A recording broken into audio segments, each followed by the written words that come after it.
So, welcome to video lecture number 2 of foundation engineering. तो चलिए एक क्विक रिवीजन से स्टार्ट करते हैं कि अभी तक हमने क्या देखा था। फर्स्ट वीडियो में थोड़ा रैपिडली देखा था, स्पीड में देखा था, तो अब थोड़ा आराम से करेंगे। तो देखिए फर्स्ट वीडियो में हमने क्या देखा था कि सबसे पहले तो ये क्लासिफाई किया था, ये देखा था कि एक फाउंडेशन क्या होता है, एक फुटिंग क्या होता है। तो फाउंडेशन होता है पार्ट ऑफ ए स्ट्रक्चर और फुटिंग होता है पार्ट ऑफ द फाउंडेशन। ठीक है, तो ये होता था फुटिंग, ये होता है फुटिंग, और ये फुटिंग जो जहां पे रेस्ट कर रहा है ना, जिस सॉइल लेवल पे रेस्ट कर रहा है, ये सारे होते हैं क्या, ये सब थे सॉइल, क्योंकि ये फाउंडेशन बिलो ग्राउंड लेवल है। तो ये है सॉइल, ये भी है सॉइल। ओके, ये सब क्या है, सॉइल है, ये सब सॉइल है।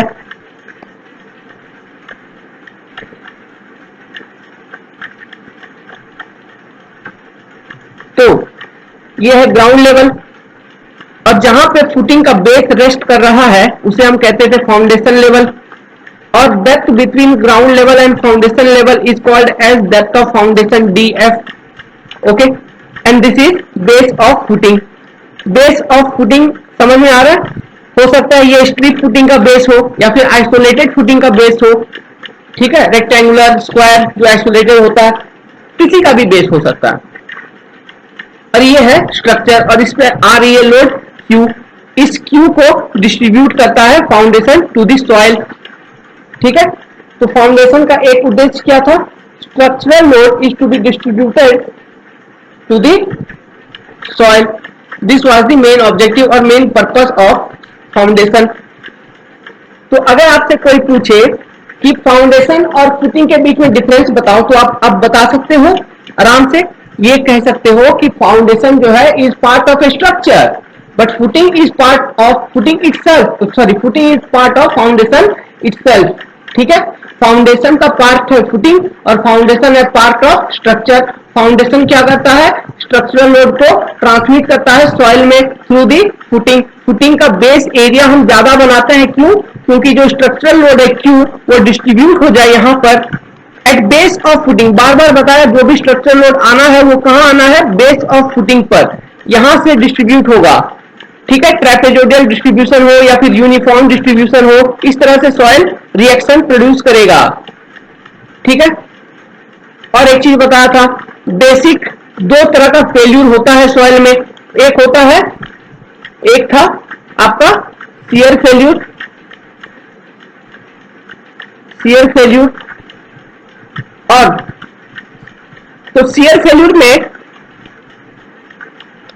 इसके बारे में क्या बताया था मैंने, जो याद रखना था आपको, कि ये जो फेल्यूर होता है ये होता है सडन।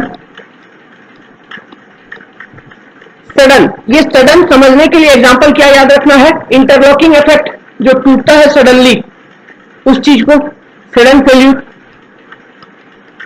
और इंटरलॉकिंग इफेक्ट के बारे में मैंने सब पूरे डिटेल में बताया हुआ शियर स्ट्रेंथ वाला चैप्टर में।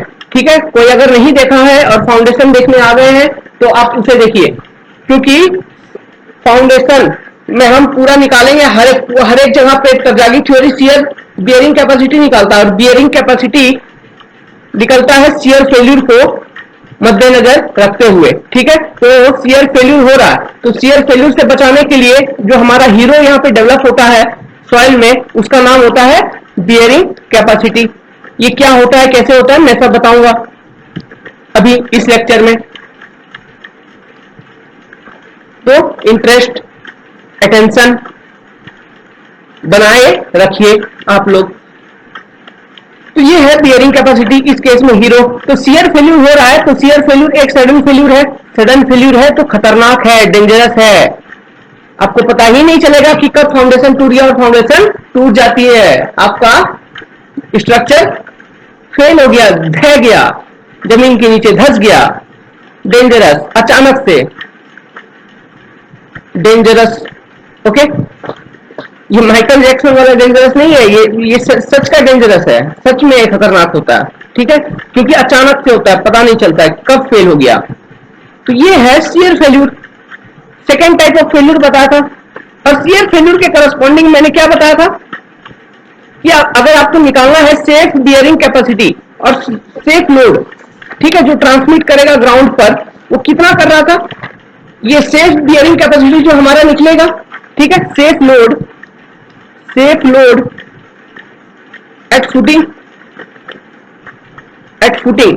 फुटिंग कहने का मतलब है सेफ लोड एट फुटिंग, ये जो है यही है ना फुटिंग। तो यहां पर इस जगह पर सेफ लोड कितना अप्लीकेबल है, कितना आप अप्लाई कर सकते हो सॉइल में। ये जिस भी किसी स्ट्रक्चर का एक कॉलम होगा तो वहां पर जितना भी लोड आ रहा है क्यू, इस लोड को जो आपको अप्लाई करना है यहां पर, तो सेफ लोड कहने का मतलब है आपका सॉइल कितना रेजिस्ट कर पाएगा, ये आपको निकालना था। और ये निकालेंगे हम कैसे, अल्टीमेट बियरिंग कैपेसिटी पहले निकालेंगे, उससे नेट अल्टीमेट निकालेंगे, फिर नेट सेफ निकालेंगे, फिर सेफ निकालेंगे। ये किया तो safe load at footing against shear failure क्या था, हमने बताया था आपको, ये होता है safe bearing capacity.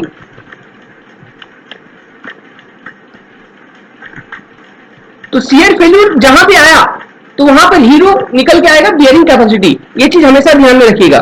Safe bearing capacity into area of footing, area of footing.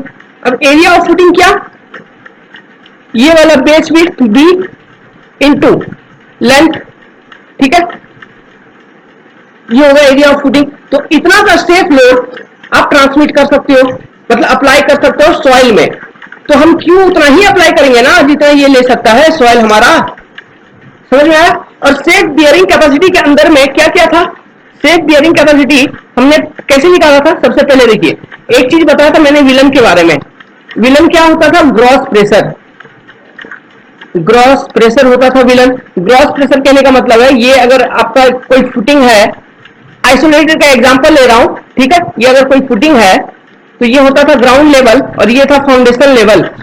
तो ग्रॉस प्रेशर में तीन चीज थी, एक तो था कि स्ट्रक्चरल लोड क्यू के कारण जो प्रेशर आएगा एट बेस, ये क्या है, Q by A, area of what, area of this, इसका area base area B into L, ठीक है। अगर स्ट्रिप फुटिंग होगा तो हम कैलकुलेट करेंगे पर मीटर लेंथ, ठीक है। अगर लेंथ दिया हुआ होगा तो हम बी इंटू एल कर देंगे। तो ये सबसे पहला ये वाला। दूसरा self weight of footing itself और फाउंडेशन इटसेल्फ, ठीक है, सेल्फ वेट ऑफ फुटिंग और फाउंडेशन एक ही बात है, इसका वेट उतना अधिक नहीं आता है। तो ये जो स्लैब बनाते हैं ना हम लोग, इसका वेट ज्यादा होता है, तो इसलिए हम कह देते हैं सेल्फ वेट ऑफ फुटिंग। तो इसमें ग्रॉस प्रेशर में विलन तीन चीज है, Q by A plus self weight of footing, ठीक है, S W of footing plus self weight of soil, this soil, इस सॉइल का भी तो प्रेशर आ रहा है बेस पर, plus self weight of soil, S W soil. तो ये था विलन, इतना विलन आ रहा है सॉइल के ऊपर आएगा। अगर जब भी आप कोई एक फाउंडेशन बनाओगे तो ये विलन आएगा सॉइल के ऊपर। अब इन तीनों विलन को रजिस्ट करना है सॉइल को, ओके। तो अगेंस्ट शियर फेल्यूर हम क्या करते थे, हम निकालते थे bearing capacity, ultimate bearing capacity पहले निकाला। देखिए क्या, ये तो हो गया विलन, ठीक है, ये हो गया विलन आपको पता चल गया कि तीन चीज है कि क्यू बाई ए है plus self weight of footing है plus self weight of soil है, ये वाला सॉइल, इसका डेड लोड, ये तीन चीज विलन है, आपको ये पता चल गया। अब आपको निकालना है हीरो, कि मेरे सॉइल का हीरो कितना है, मतलब सॉइल कितना लोड ले सकता है, ओके, क्या वो विलन के बराबर है या नहीं है। अगर होगा तभी ना आप सॉइल पर उतना का लोड डाल सकते हो।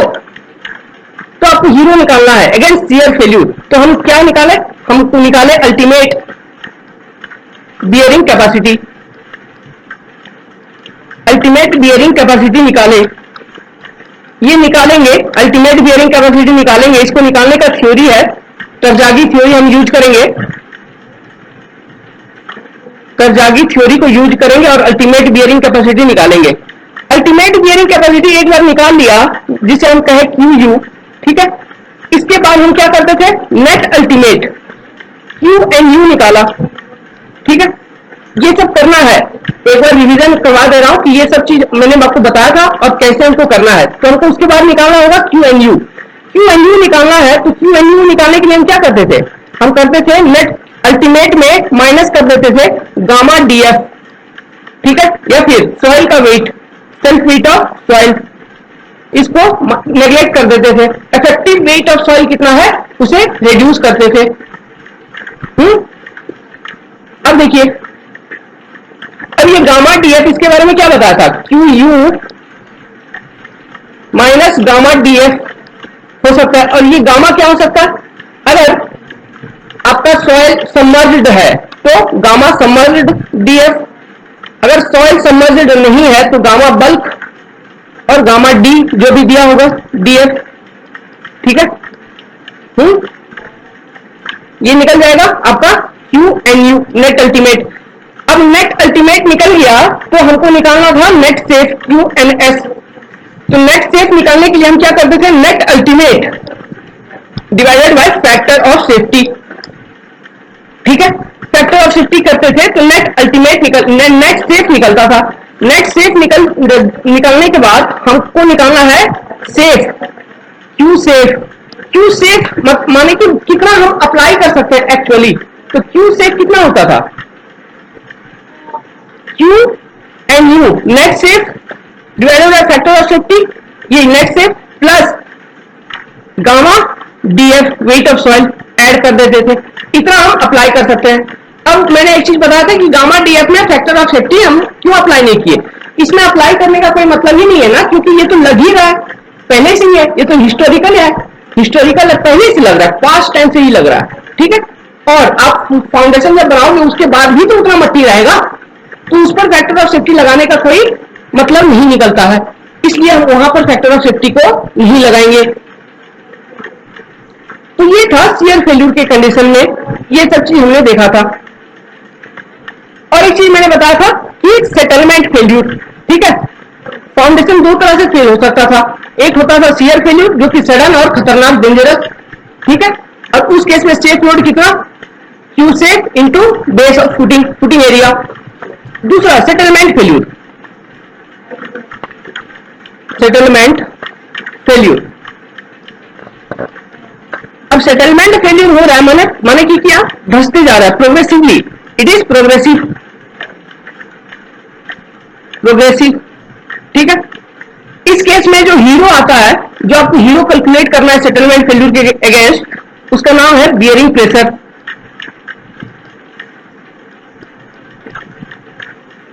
इस हीरो को भी हम निकालेंगे बाय यूजिंग थ्योरी।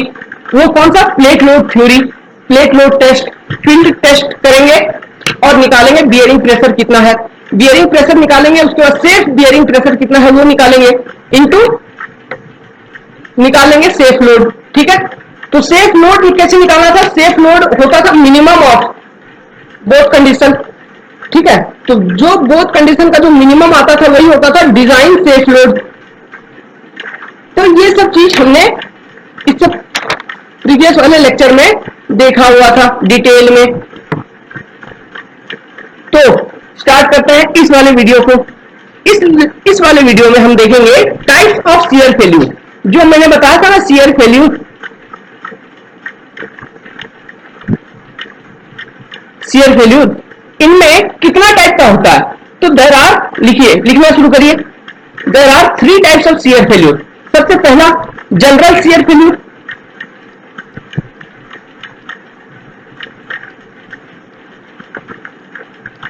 ये सब इंपॉर्टेंट है, यही सब है थ्योरी और भर भर के ऑब्जेक्टिव आते हैं। दूसरा लोकल शियर फेल्यूर,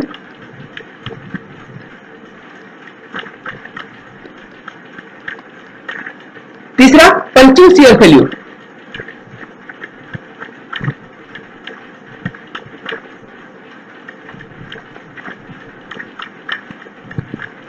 ये 3 तरह का फेल्यूर होता है फाउंडेशन सॉइल का अंडर शियर, ठीक है। ये तीनों शियर फेल्यूर का केस है, ठीक है। Shear failure, types of shear failure, general shear failure, local shear failure, punching shear failure. तो सबसे पहले हेडिंग बनाइए जनरल शियर फेल्यूर, इसे डिस्कस करते हैं। What is general shear failure.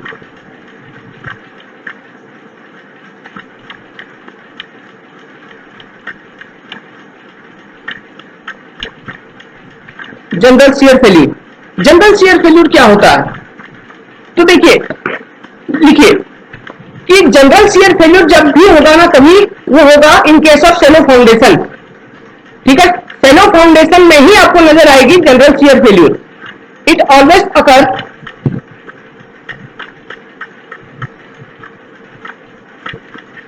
In case of, ये सब इंपॉर्टेंट है, सब जितना भी लिखवाऊंगा 10-12 पॉइंट ऑब्जेक्टिव है। It always occur in case of shallow foundation, first point.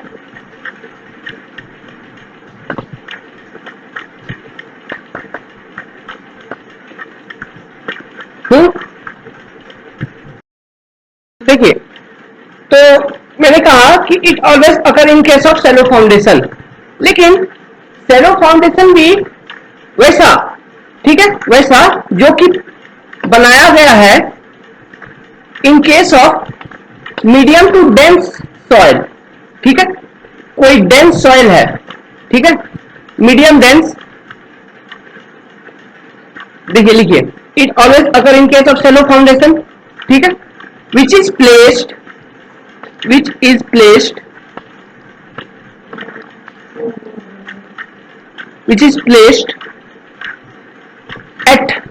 at नहीं, in लिखिए, in medium dense to medium dense soil, ऐसे लिखिए, dense to medium dense। ये सारा इंपॉर्टेंट ऑब्जेक्टिव है, जितना भी पॉइंट बताऊंगा सब इंपॉर्टेंट है, इसलिए किसी को भी नेग्लेक्ट नहीं करना है। डेंस टू मीडियम डेंस, ठीक है, dense to medium dense sand और सिल्ट। ठीक है, dense to medium dense sand और silt, important objective.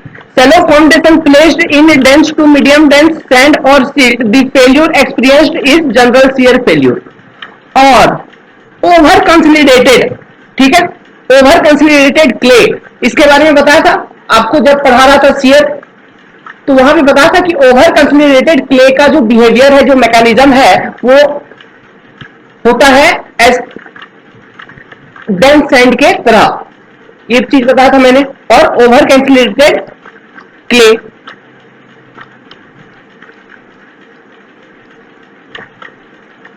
Dated clay, ठीक है।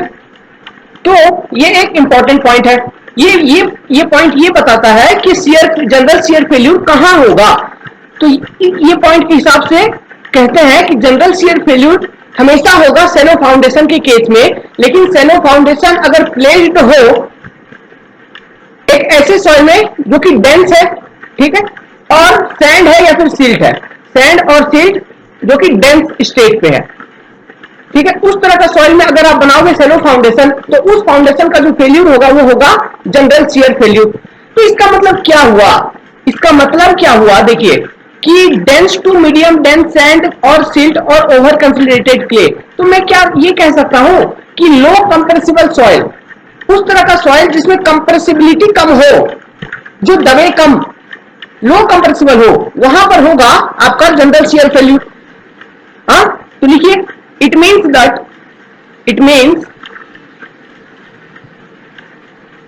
means कि this failure, माने कि general shear failure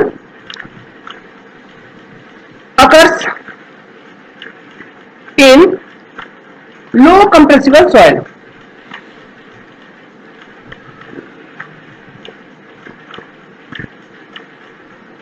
okay, low compressible soil, बहुत इंपॉर्टेंट, वेरी इंपॉर्टेंट, अंडरलाइन करिए इसे कि जनरल शियर फेल्यूर ऑलवेज अकर इन लो कंप्रेसिबल सॉइल, माने कि डेंस सॉइल, जैसे कि sand, dense sand, dense silt और ओवर कंसोलिडेटेड क्ले, क्योंकि ओवर कंसोलिडेटेड क्ले का भी बिहेवियर होता है डेंस सैंड की तरह, ठीक है।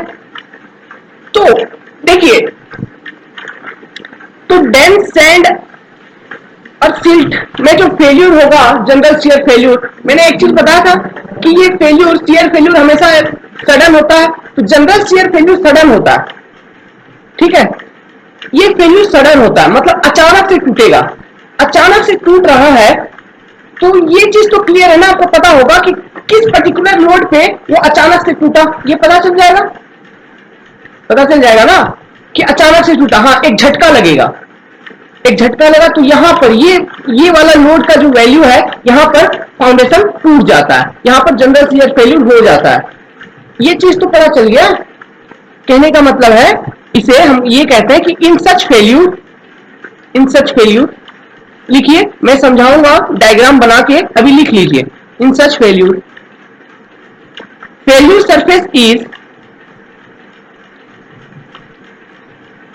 सरफेस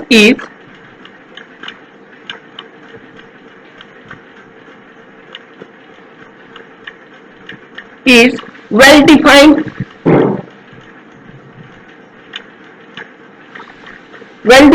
and क्या सडन, ठीक है, and sudden shear failure is experienced, ठीक है।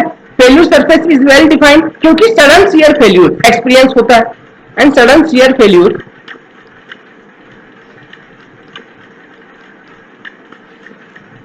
इज एक्सपीरियंस्ड,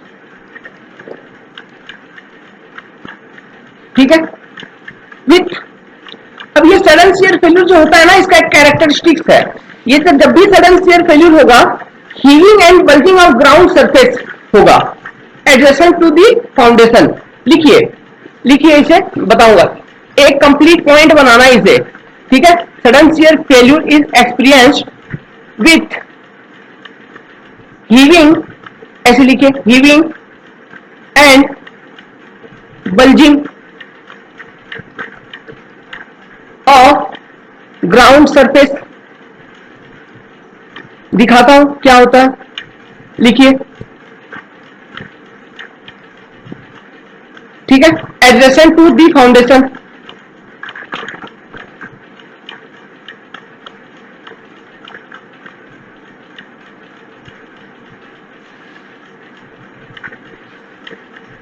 ठीक है, लेकिन लिखिए, however tilting occurs in one direction only,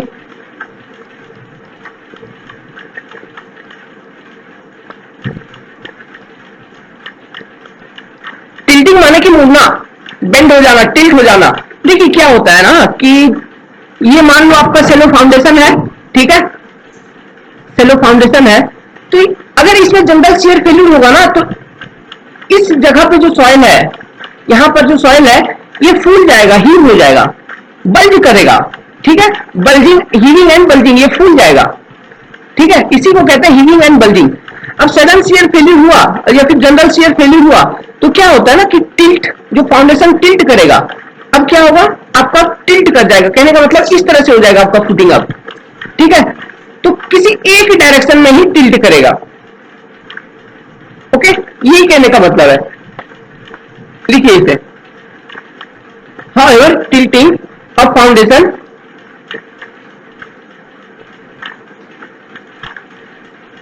क्यों, इसके नीचे का जो सॉइल ना वो शियर कर गया होगा, ठीक है, इसके नीचे का जो सॉइल है वो शियर कर गया और वो ऊपर आ गया, जिसके कारण हीविंग एंड बल्जिंग हुआ। Tilting of foundation occur in one side only.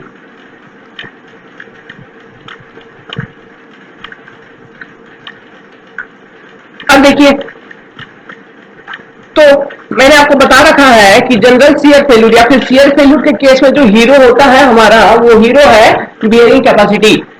Bearing capacity hero है, तो बियरिंग यहां पर जब आप डिजाइन कर रहे हो वहां पे कौन सा बियरिंग कैपेसिटी हीरो है, सेफ बियरिंग कैपेसिटी, ठीक है, सेफ बियरिंग कैपेसिटी। लेकिन सेफ से भी पहले एक मैंने बताया था थ्योरी के हिसाब से जो हमको निकालना है अल्टीमेट बियरिंग कैपेसिटी, कि अधिक से अधिक मैक्सिमम वो कितना ले सकता है बिना फैक्टर ऑफ सेफ्टी किसी को डिवाइड किए हुए, ठीक है, तो अल्टीमेट बियरिंग कैपेसिटी, ओके। तो ये सॉइल का प्रॉपर्टी है जो हमको निकालना है बाय यूजिंग थ्योरी। तरजागी थ्योरी मैं अभी बताऊंगा, कुछ समय बाद आएगी, लेकिन ये फेल्यूर पढ़ने के बाद, ये सब फेल्यूर क्राइटेरिया जो पढ़ेंगे उसके बाद हम पढ़ेंगे थ्योरी।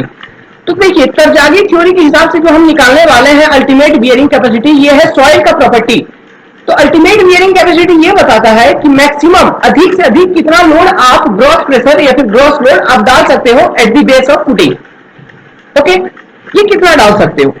तो देखिए कहता है कि जैसे जैसे आपका जो प्रेशर है, जो आप ग्रॉस प्रेशर डाल रहे हो ऊपर से विलन आप बढ़ाओगे, ठीक है, ग्रॉस प्रेशर बढ़ाओगे, जैसे जैसे बढ़ाते जाओगे वो अगर करीब आ रहा है अल्टीमेट बियरिंग कैपेसिटी के, तब क्या होता है ना, state of plastic equilibrium develop हो जाता है। प्लास्टिक इक्विलिब्रियम स्टेट डेवलप होने का क्या मतलब हुआ?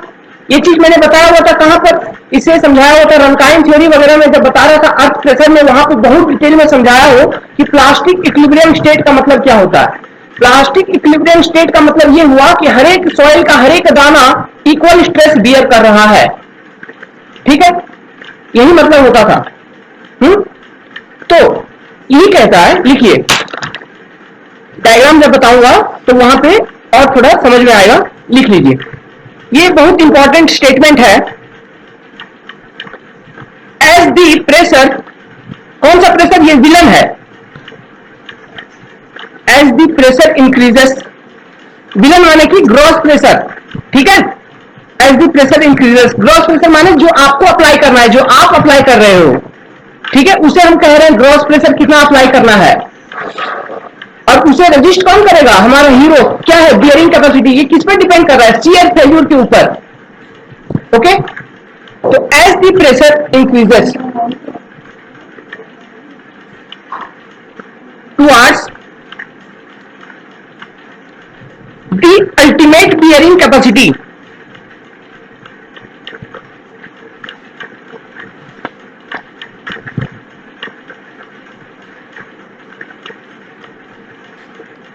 समझ के लिखिए।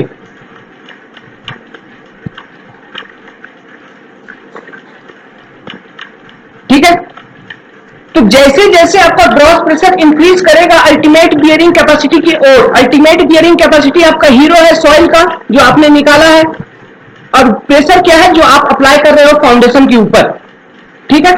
तो जैसे जैसे आपका प्रेशर इंक्रीज कर रहा है टुवर्ड्स अल्टीमेट बियरिंग कैपेसिटी, तब क्या होता है ना इस केस में कि the state of plastic equilibrium develop होता है।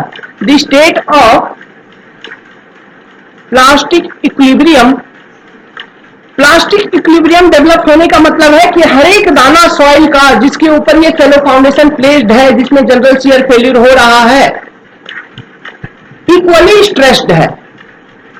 यही मतलब है, इक्वल स्ट्रेस बियर कर रहा है। तो the state of plastic equilibrium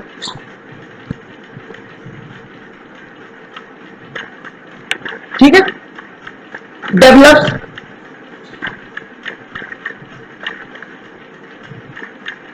ठीक है in soil,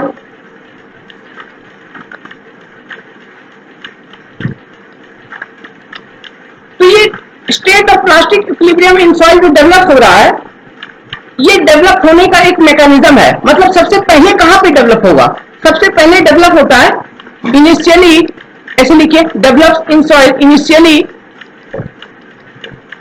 eight the edge of footing, at the edge of footing,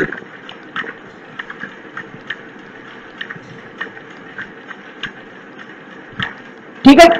as of footing पर प्लास्टिक इक्विलिब्रियम का स्टेट डेवलप हो गया, माने कि फुटिंग का जो एज है, ये जो कॉर्नर है एज, यहां पर जो सॉइल है, ठीक है, ये सॉइल इक्वली स्ट्रेस्ड हो गए। मतलब ये सॉइल जितना ले सकते थे, जितना लोड ले सकते थे उतना ले लिए, और सभी ने लिया है उतना ही, ठीक है, मैक्सिमम पर है सब।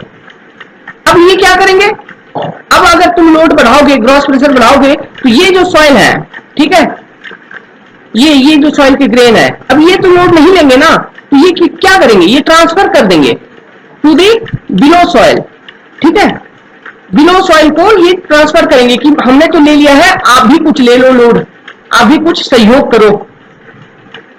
ओके, तो initially at the edge of footing develop होगा प्लास्टिक इक्विलिब्रियम स्टेट, उसके बाद ग्रेजुअली इंक्रीजेस डाउनवर्ड, लिखिए, देन ग्रेजुअली मतलब नीचे, अब ये लोग भागीदार बनेंगे, ये लोग हिस्सेदार बनेंगे स्ट्रेस को बियर करने में। increases downward, okay, and upward, downward आता है फिर ऊपर भी जाता है, एंड अपवर्ड दिखाऊंगा डायग्राम में तब क्लियर होगा, and upward and finally reaches to the ground, reaches to the ground.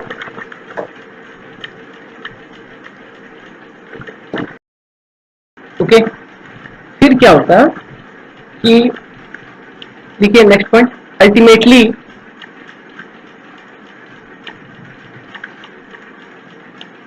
The state of plastic equilibrium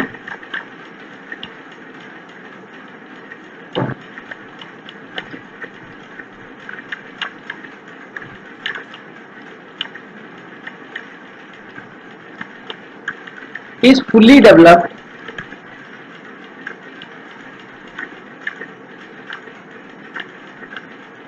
in the soil. Okay,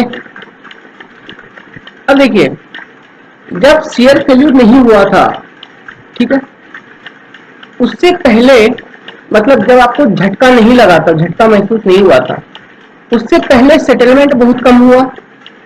जब शियर फेल्यूर हो गया तो सेटलमेंट ज्यादा हो जाता है, माने कि जब सेटलमेंट हुआ, जब झटका लगा, उस समय आपको एक क्लियर फेल्यूर का इंडिकेशन मिला, ठीक है। इसे लिखिए, initially before failure settlement is small,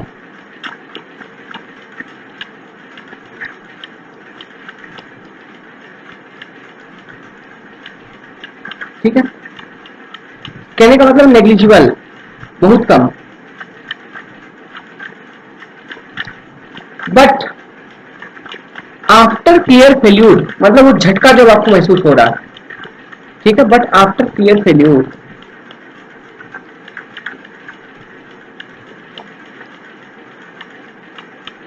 significant settlement is recorded, उसके बाद सेटलमेंट होता है in case of general shear failure.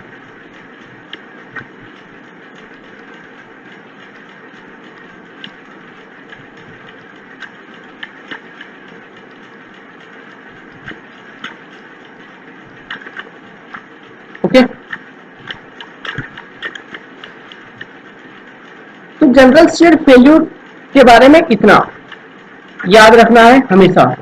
तो एक चीज तो पता चल गया कि जनरल शियर फेल्यूर होता है डेंस सैंड में, डेंस सॉइल में, ठीक है, ये पता चल गया। जनरल शियर फेल्यूर जब होता है उस केस में fully plastic equilibrium state develop हो जाता है।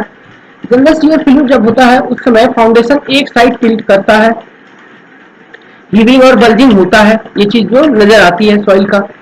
तो देखिए क्या था कि होता क्या है, मान लो कोई एक फुटिंग है इस तरह से प्लेस्ड है सॉइल में, ओके, ये है बेस बी, ये थोड़ा बड़ा हो गया, इसे थोड़ा स्मॉल बनाता हूं,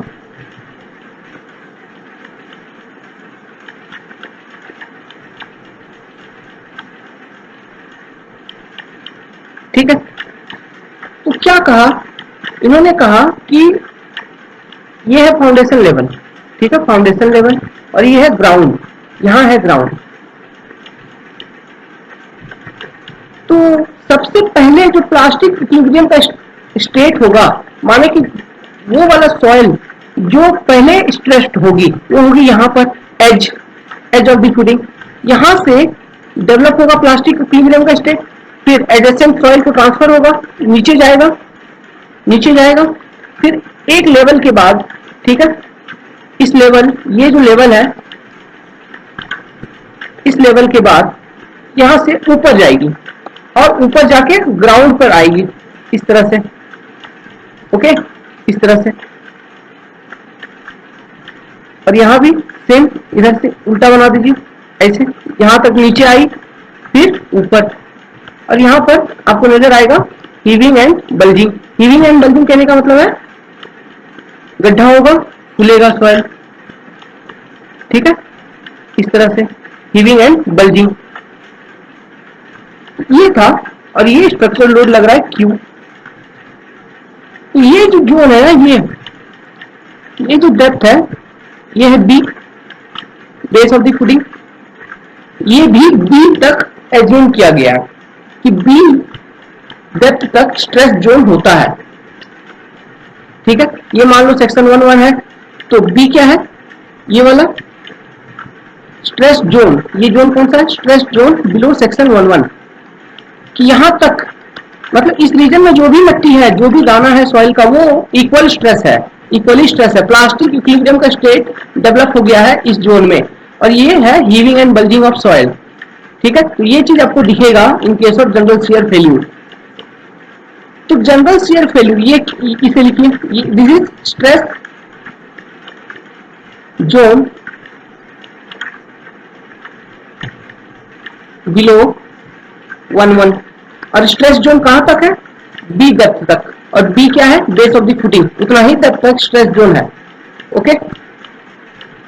अब देखिए, आपको ये चीज तो पता है ना कि मैंने अभी अभी बताया कि जो जनरल शियर फेल्यूर होता है, ये होता है medium to dense and dense soil, माने कि लो स्ट्रेन, स्ट्रेन काफी कम है, लो स्ट्रेन, ठीक है, लो स्ट्रेन लगभग कितना, less than 5%, okay. Dense sand, अगर डेंस सॉइल है तो उसका फाई जो फ्रिक्शन एंगल होता है, इसका वैल्यू कितना होता है, लगभग ग्रेटर देन 36 डिग्री, तभी होगा जनरल शियर फेल्यूर। इसमें पेनिट्रेशन वैल्यू होता है 30, ग्रेटर देन 30, उस तरह का सॉइल में जहां पे जनरल शियर फेल्यूर आपको दिखेगा। और आईडी रिलेटिव डेंसिटी, इसका वैल्यू होगा अधिक 70%, ग्रेटर देन 70%, तभी होगा जनरल शियर फेल्यूर, ओके। तो इन सब चीजों को लिख लेना है अच्छे से, समझ में आया। ये था जनरल शियर फेल्यूर। ये फेल्यूर में आपको बियरिंग कैपेसिटी क्लियरली मिल जाता है, मतलब वो पॉइंट जहां पर अचानक से टूटता है, सडन फेल्यूर है, तो वो पॉइंट आपको क्लियरली नोटिसेबल है या फिर मिल जाता है। अब दूसरा लिखिए लोकल शियर फेल्यूर।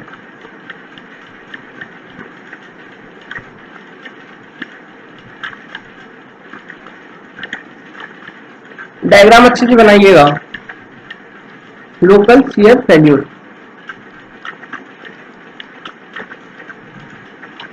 सबसे पहला पॉइंट, लोकल शियर फेल्यूर जो होता है, लिखिए, ये होता है loose to soft soil, loose to soft soil, ठीक है, लूज टू सॉफ्ट सॉइल में होता है local shear failure. In local shear failure, LSF लिख रहा हूं, local shear failure, there is considerable settlement, ठीक है, या फिर compression. Loose to soft soil है, अगर आपका सॉइल बहुत नरम है तो सेटलमेंट ज्यादा होगा ना, देखिए, there is considerable compression of soil,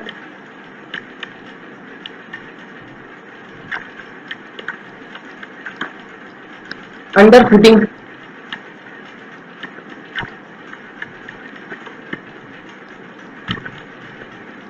okay, and partial plastic equilibrium state is developed, ठीक है।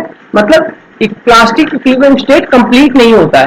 कंप्लीट नहीं होने का कहने का क्या मतलब हुआ कि जो फाउंडेशन या फिर जो फुटिंग के नीचे जो सॉइल है ना, वो कंप्लीटली, मतलब हर एक दाना इक्वली स्ट्रेच नहीं हो रहा है, ठीक है। कुछ लोड को बियर कर रहे हैं, कुछ अपना मैक्सिमम स्ट्रेंथ तक लोड को बियर नहीं करते हैं।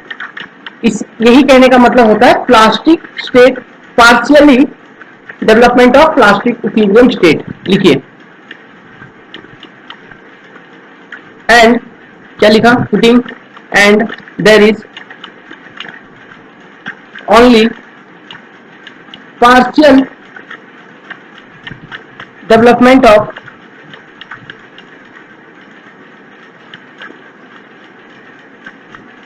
Plastic equilibrium state.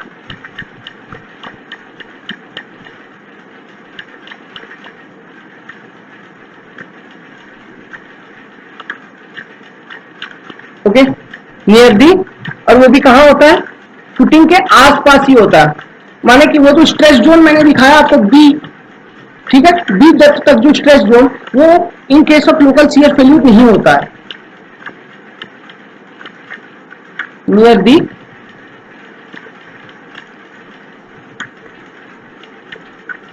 Footing. Okay, तो जनरल शियर फेल्यूर के केस में फेल्यूर सरफेस आपका ग्राउंड तक रीच कर रहा था, लेकिन इस केस में फेल्यूर सरफेस ग्राउंड तक रीच नहीं करता है। लिखिए, failure surface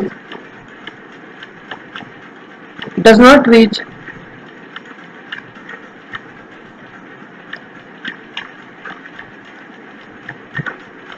to the ground surface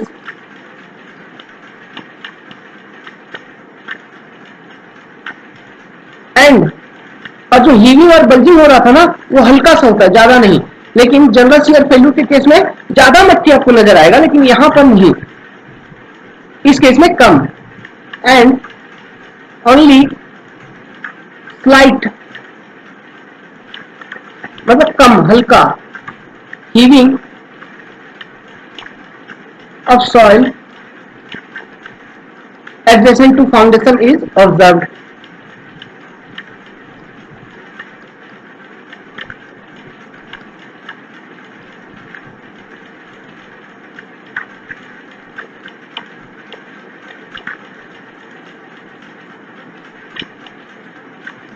ठीक है, जनरल शियर फेल्यूर के केस में टिल्टिंग होता था, इस केस में टिल्टिंग बिल्कुल भी नहीं।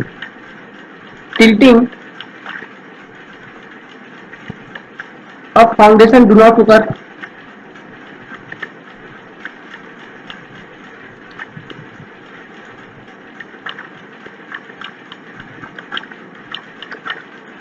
इस केस में no clear failure surface is observe, no clear failure is observe, माने कि बियरिंग कैपेसिटी आपको क्लियरली पता नहीं होता है। No clear failure is observed, it means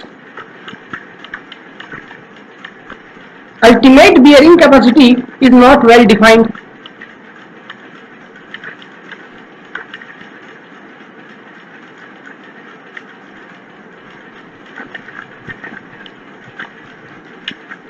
is not well defined।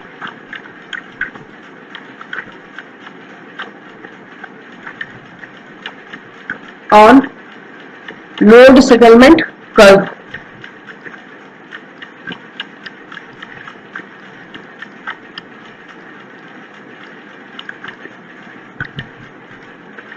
तो देखिए,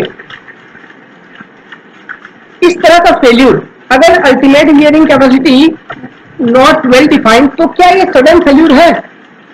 तो ये एक सडन फेल्यूर का केस नहीं है, ये एक प्रोग्रेसिव फेल्यूर का केस है। कहने का मतलब सेटलमेंट फेल्यूर लग रहा है क्या आपको? ठीक है, एक तरह का ये प्रोग्रेसिव फेल्यूर है। लिखिए, फेल्यूर इज नॉट सडन, इसलिए तो अल्टीमेट बियरिंग कैपेसिटी डिफाइन नहीं है।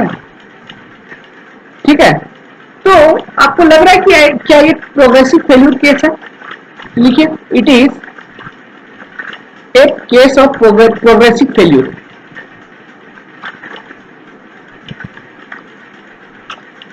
माने कि यहां जो हीरो होगा, आपको क्या निकालना है? बियरिंग प्रेशर निकालना होगा।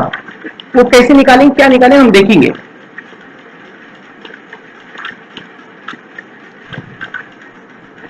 प्रोग्रेसिव फेल्यूर, ठीक है। देखिए क्या है, इसका डायग्राम बना लीजिए। ये है वो फुटिंग, ये है ग्राउंड सरफेस। तो partial state of plastic equilibrium मतलब हल्का, ये जो फाउंडेशन के नीचे, जस्ट नीचे जो सॉइल होंगे ना, यही इक्वली स्ट्रेस्ड होंगे और बाकी नहीं। ठीक है, इसलिए partial development of state of plastic equilibrium. और हीविंग एंड बल्जिंग जो होगा वो बहुत कम होगा, स्लाइट होगा, हल्का सा स्लाइट हीविंग एंड बल्जिंग। और टिल्टिंग नहीं होगा फाउंडेशन का, ठीक है, फाउंडेशन का टिल्टिंग नहीं होगा। और एक चीज मैंने ये चीज बताया, जैसे कि इन case of general shear failure strain लगभग 5% से कम होता है, लेकिन इस केस में स्ट्रेन जो होता है, स्ट्रेन लार्ज होता है, लार्ज स्ट्रेन कहने का मतलब है, लार्ज स्ट्रेन कहने का मतलब है लगभग ग्रेटर देन 10 to 20%। इसे लिख लीजिएगा, ये सब टेबल करके ये सब चीज एग्जाम में पूछता है, ये सब वैल्यू।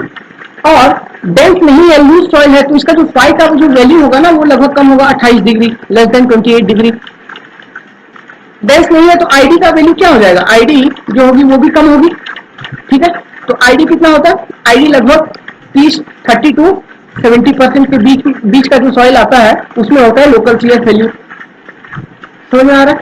और पेनिट्रेशन वैल्यू, एन का जो वैल्यू है वो लेस देन 5, तब जाके मिलेगा आपको लोकल शियर फेल्यूर। ये सब जो वैल्यू लिखाया इनको लिख लीजिएगा। ये सब वैल्यू आईएएस के एग्जाम में डायरेक्ट कभी कभी पूछ लेता है, मैच दी फॉलोइंग में, या फिर एसएससी एग्जाम में तो पूछता है, क्योंकि वो बकवास एग्जाम है, ठीक है, उसमें डायरेक्ट वैल्यू पूछता है। ये क्या है, ये बेस विड्थ है बी।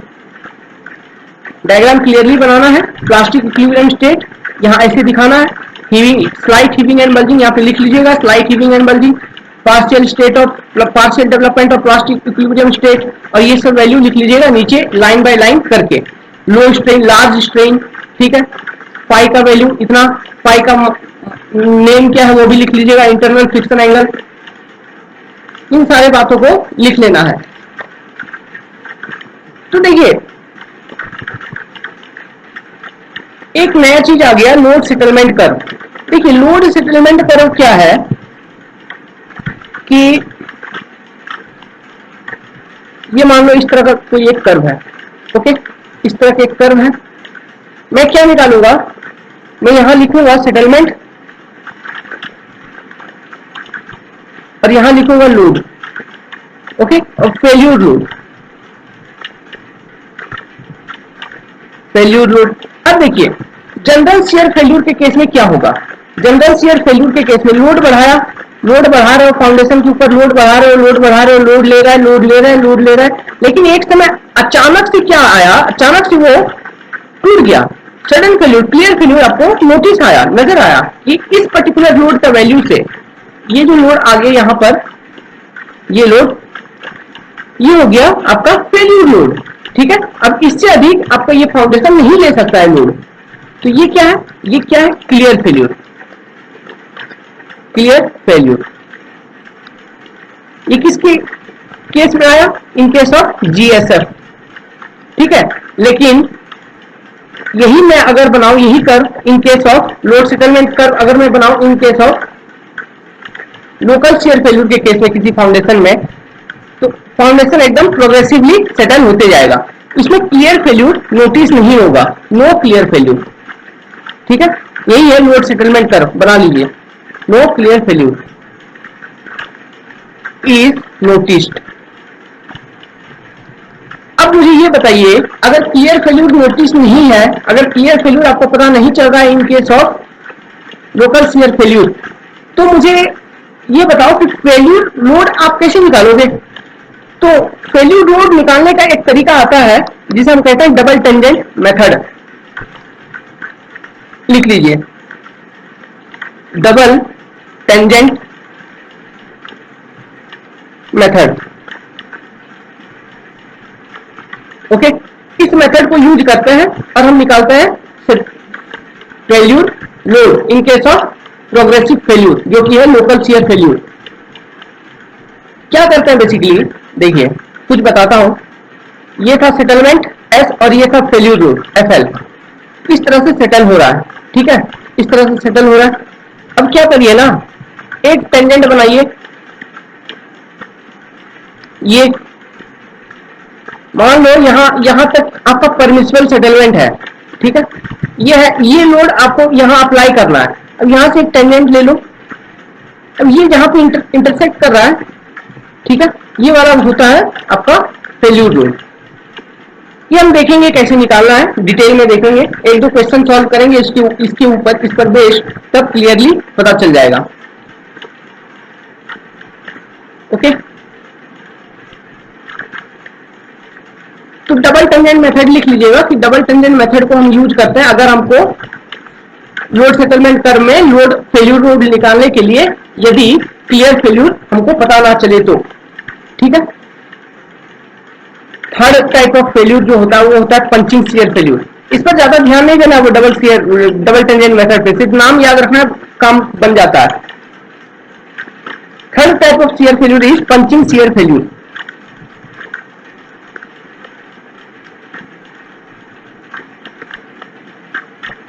तो ये जो पंचिंग शियर फेल्यूर है ना, ये आपको मिलेगा डीप फाउंडेशन के केस में जनरली, फाउंडेशन पाइल वगैरह में, वहां पर आपको नजर आएगी पंचिंग शियर फेल्यूर अमूमन। ठीक है, अब ये किस तरह का सॉइल में होगा, loose to soft soil. Okay, loose to soft soil लिखिए कि it occurs in deep foundation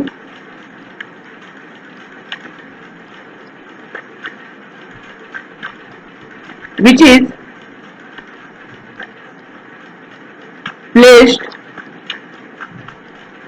over very loose soil,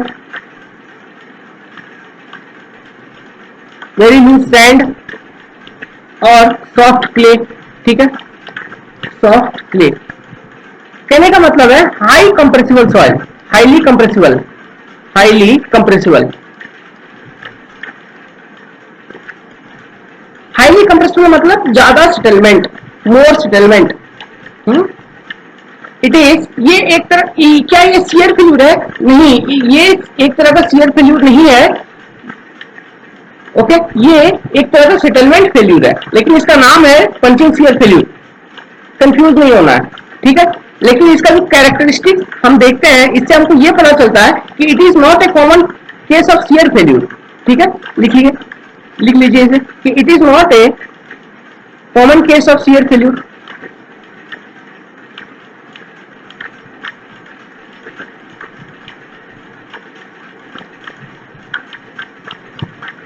तो ये क्या है, ब्रैकेट में लिख लीजिए, it is a type of settlement failure.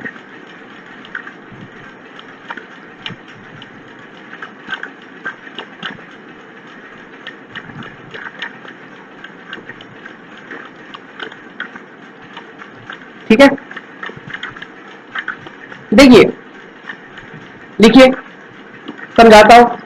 In this case, in this failure, soil below the foundation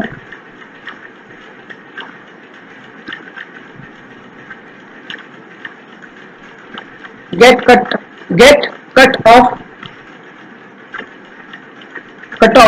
from the adjacent soil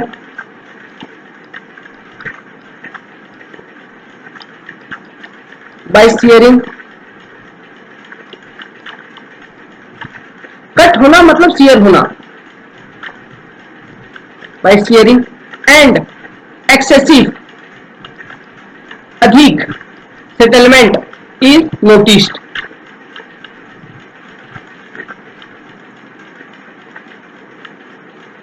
is recorded। okay, but the adjacent soil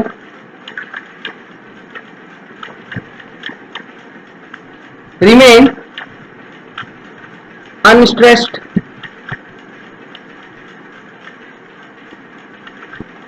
underline करिए, unstressed. समझाता हूं, diagram बना हुआ, समझ में आएगा, लिखिए। तो इस केस में क्या, देखिए, सेटलमेंट फेल्यूर है, प्रोग्रेसिव है, तो क्लियर फेल्यूर तो आपको नोटिस नहीं हुआ, clear failure is not observe, hence ultimate bearing capacity is not well defined. लिख लीजिए,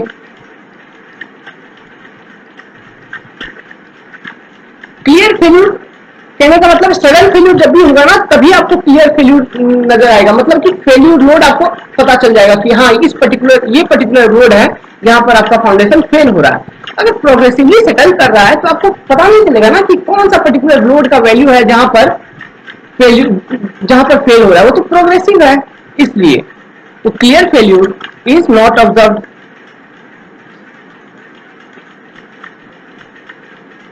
Hence, ultimate bearing capacity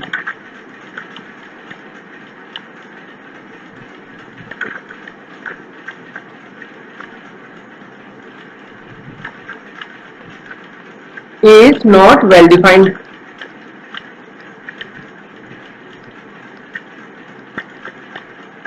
okay, देखिए मान लीजिए कि एक डीप फाउंडेशन है, एक पाइल है इस तरह से, ठीक है, एक पाइल है इस तरह से और ये है उसका पाइल का बेस विड्थ बी।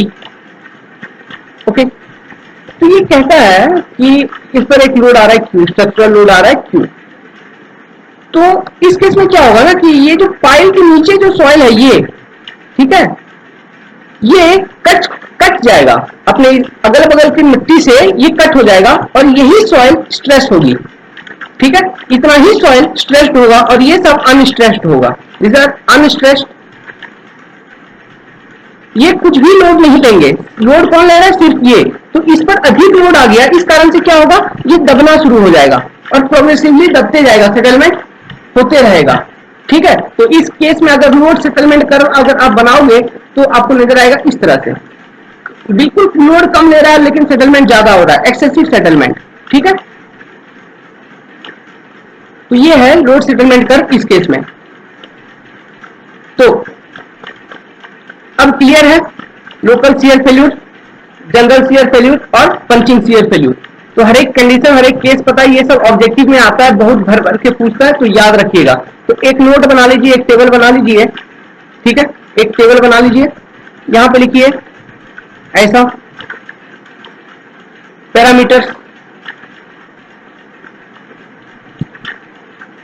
यहां लिखिए जनरल शियर फेल्यूर,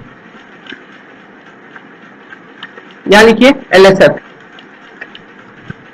पहला लिखिए फाइव का वैल्यू कितना होना चाहिए जनरल शियर फेल्यूर के केस में, ग्रेटर देन 36, इस केस में लेस देन 20, याद रखना ये टेबल को। आईडी का वैल्यू ग्रेटर देन 70, ये 30 से 70, ओके। वॉइड रेशियो ई का वैल्यू, ऐसा सॉइल जिसमें जनरल शियर फेल्यूर होगा, वॉइड रेशियो कम होगा, क्या वॉइड रेशियो कम होगा तभी ना डेंस होगा, लेस देन 0.55, इधर ग्रेटर देन 0.75, ओके। और N value, penetration value, SPT number जिसे हम कहते हैं एसपीटी नंबर, ठीक है, स्टैंडर्ड पेनिट्रेशन टेस्ट, वहां से निकलता है एसपीटी नंबर, ये निकालेंगे, ये टेस्ट करेंगे, इसे डिटेल में देखेंगे। एसपीटी नंबर जो एन का जो वैल्यू है इसमें ग्रेटर देन 30 होगा, इसमें लेस देन 5 होगा, ये टेबल याद रखिएगा, ठीक है। तो अब मैं एंड करता हूं इस वीडियो को, और अगर किसी को कुछ भी समझ में नहीं आया हो तो आप कमेंट कर लीजिएगा, हाँ, लेकिन एक दो बार जो भी मैं लिखवाया हूं उसे पहले कॉपी में लिखिए, फिर एक दो बार उसे पढ़िए, फिर देखिए कहीं कुछ समझ में नहीं आ रहा है क्या, तब जाके कमेंट करना, ठीक है, तब जाके कमेंट करिएगा। क्योंकि अगर ये सब समझ में नहीं आएगा ना तो आगे जो मैं थ्योरी बताऊंगा नेक्स्ट वाले वीडियो में, ये बताऊंगा कि method of bearing capacity analysis अब शुरू कर देंगे, कौन कौन से मेथड है वो पढ़ेंगे। Method for bearing capacity calculation, ठीक है। तो इनमें दो मेथड आती है, दो तरह का जनरल क्लासिफिकेशन है, एक है एनालिटिकल मेथड जो है थ्योरेटिकल, ठीक है, एनालिटिकल मेथड बहुत इंपॉर्टेंट है। इनमें दो नाम हम पढ़ेंगे, एक पढ़ेंगे तरजागी मेथड, दूसरा पढ़ेंगे स्कैम्पटन मेथड, फिर पढ़ेंगे कुछ फील्ड मेथड, ठीक है, फील्ड मेथड। तो इसमें फील्ड मेथड के अंदर भी बहुत इंपॉर्टेंट है, तीन मेथड में बताऊंगा, एक बताऊंगा प्लेट लोड टेस्ट, ठीक है, दूसरा बताऊंगा स्टैंडर्ड पेनिट्रेशन टेस्ट जिसका वैल्यू बता रहा था एन, वो टेस्ट करेंगे, एसपीटी नंबर निकालेंगे, ठीक है, स्टैंडर्ड पेनिट्रेशन टेस्ट। तीसरा देखेंगे स्टैटिक कोन पेनिट्रेशन टेस्ट, इसका सिर्फ डेफिनेशन देखेंगे, वो ज्यादा इंपॉर्टेंट नहीं है, लेकिन ये दोनों वैल्यू, ये दोनों ज्यादा इंपॉर्टेंट है। और एनालिटिकल मेथड में हम बेसिकली देखेंगे, बहुत डिटेल में देखेंगे तरजागी मेथड, तरजागी, ठीक है, तरजागी से शुरू करेंगे, फिर देखेंगे स्कैम्पटन, इन्हीं दोनों को देखेंगे और कुछ नहीं, ये दोनों सिर्फ काम करेंगे हमारे लिए, यही दोनों से ऑब्जेक्टिव आते हैं, क्वेश्चन आते हैं और कोई नहीं। हाँ, जितने भी मेथड है सबका नाम मैं बता दूंगा। तो नेक्स्ट वाले वीडियो में अब method of bearing capacity analysis start करूंगा, इसलिए इससे पहले जहां तक मैंने बताया अभी तक ये समझ में आना चाहिए। अगर कहीं किसी को कुछ समझ में नहीं आ रहा है तो आप कमेंट करिएगा, लेकिन हाँ, पढ़ के रिवीजन करके, ठीक है। Well, thank you.